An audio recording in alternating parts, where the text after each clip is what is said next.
step we're going to do, we're going to substitute equation 5. Okay, so this is my equation 5. I do apologize. Okay, we're going to substitute. Not enough space. I'm going to substitute. Let me move. Okay, because I want you all to see the left and the right, so it's easier.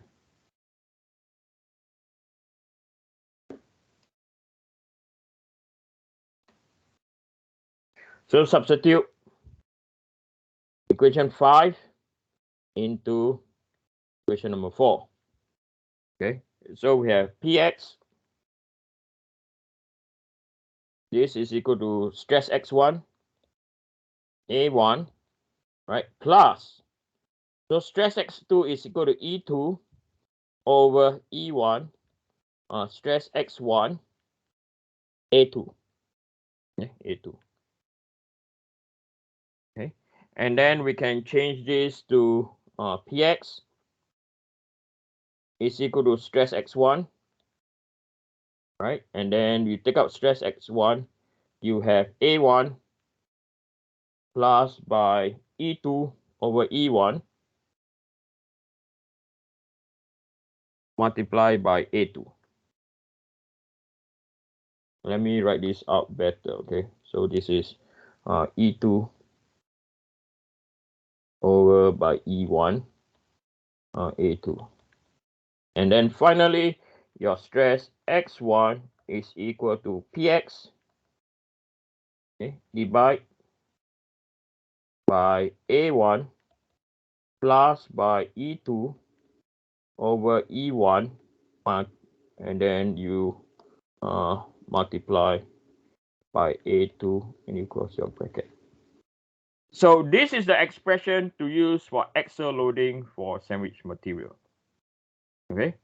Now let's focus on, I know I've written for material number 2. Now let's do the same thing for material number 1. Material number hold on. Let's do the same thing for material number 2. So how does it look like?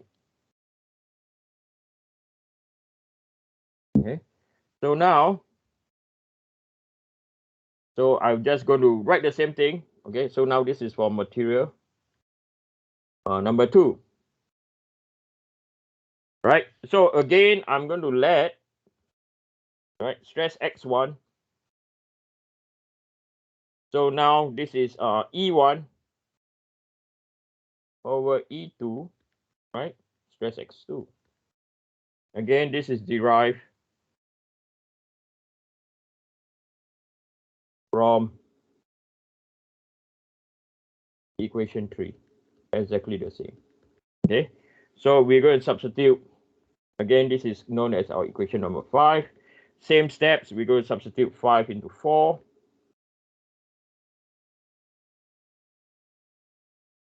Okay. So we have Px.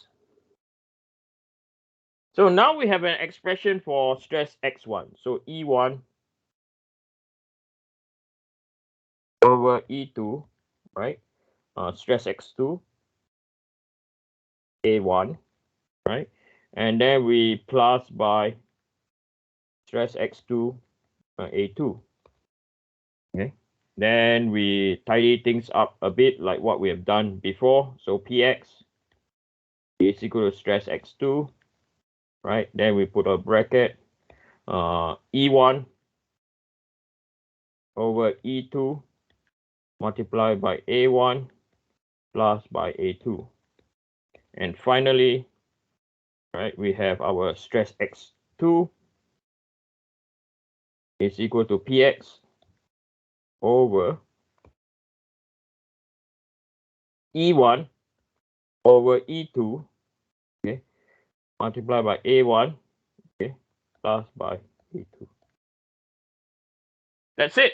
Okay, so all you need to know, okay, for this equation is you need to just substitute your Young's modulus and your cross-sectional area and know your Px, you get your stresses. Okay, now you don't see this yet, okay, for now, until I teach you the next topic, okay, or the next subtopic, okay. So I want you to be mindful or just to to know this formula for now. Later on, we're going to apply it. Okay. I want you to be mindful of these two equations. Okay. Now, the next topic that we're going to do is going to be eccentric symmetrical loading. So we have been dealing with centric so many times, right? So this is our eccentric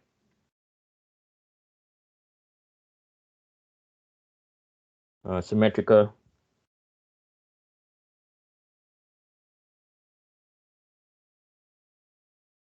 loading.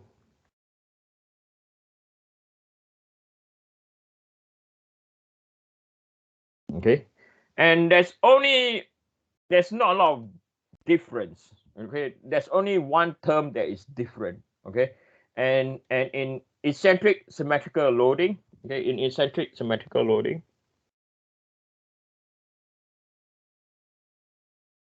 or I'll pull in eccentric loading.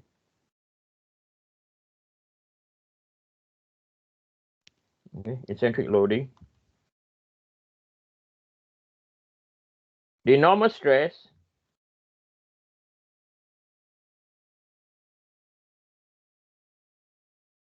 is induced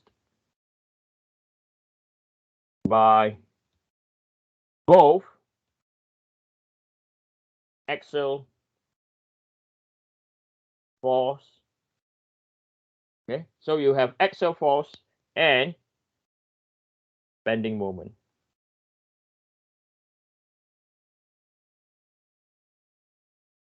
Okay, so this is the only difference. Okay, and then if I write for you the formula, you say, is that it? Okay, it's not that bad. Okay, so I want you to, I'm going to use this diagram now. Okay,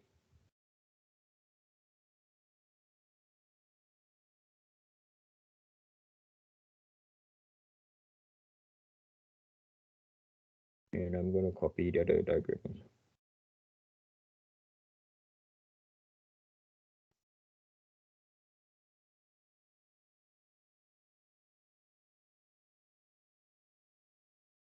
Right. Okay. So this is a member over here, right? That you're seeing now. It's a structure under both axial and bending moment. Okay. So why is that? Okay. Why is this having both axial load and bending moment? Okay. So if you look at P, okay, so P is inducing both axial and bending moment.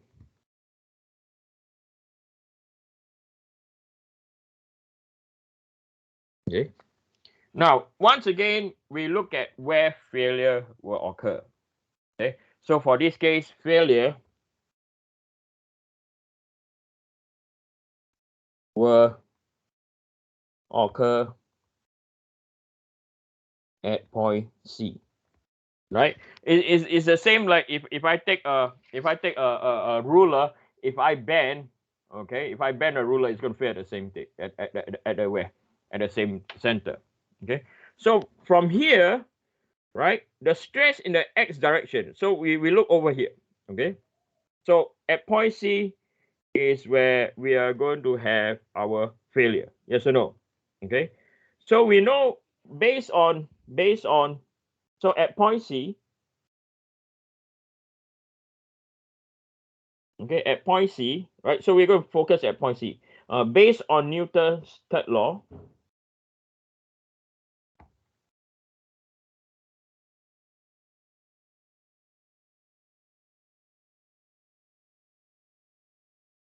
okay, so I'll write briefly what is Newton's third law, which is action equals reaction. Same in magnitude,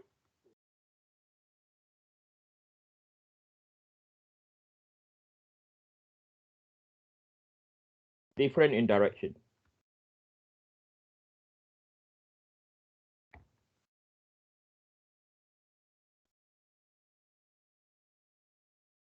Okay, so that's where you see over here you have P, same in magnitude but different in direction. Okay, so it acts in a opposite direction. Now, some of you will say, Eugene, how about the moment? So the moment, which we already know is force multiplied by perpendicular distance.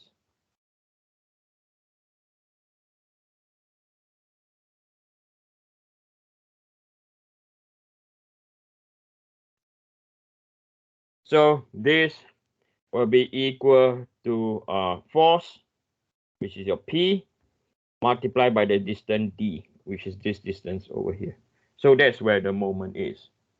Okay, so same thing. Okay, so now some of you, so is it tensile compression? So if you see the F pulling away, so this is going to be what? The axial load. You can see over here, the axial load is going to be what?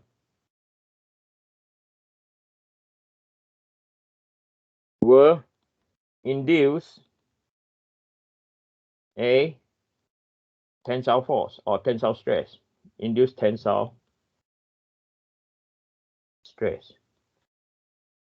And then the same thing to apply looking at the moment vector now. The head of the moment vector is compression. The tail end of the moment vector is what? Tensile. So I'm just going to write the formula for you now. So the formula is stress in the x direction is equal to px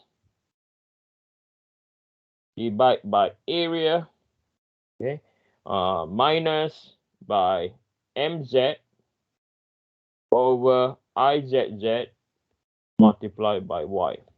Okay. Oh, my apologies. There is no transformation. So if I'm going to draw the transformation, this is x, right? And this is y. And this will be my rotation in the z. Okay. So the first equation over here, the first component of equation, this is axial loading. This is axial loading. Force divided by area, yes? And the component over here, this is induced by bending moment.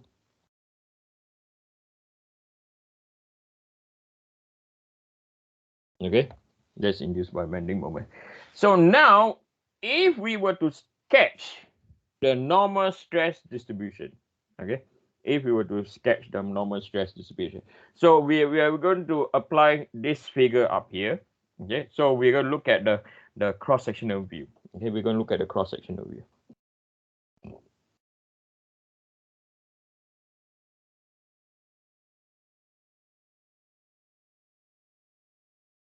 Okay, so this is how our structure look in terms of cross-section. So we're going to pick a simple rectangular. Okay, so this is our cross-sectional view. Right, based on how our structure has been loaded due to bending. Okay, so we have compression at the top, tensile at the bottom. Okay, and this is due to bending.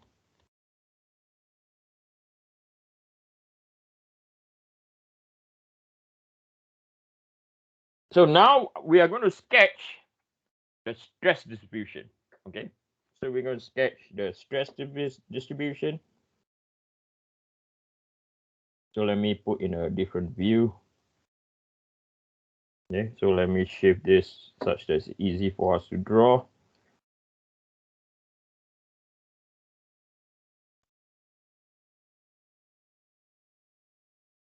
Okay, so now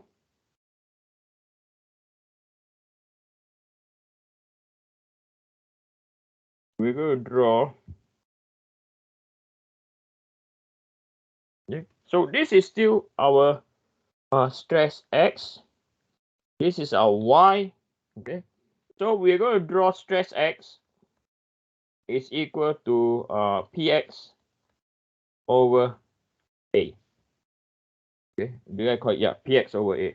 So based on this diagram over here, right, it's tensile. Okay, so when it's tensile,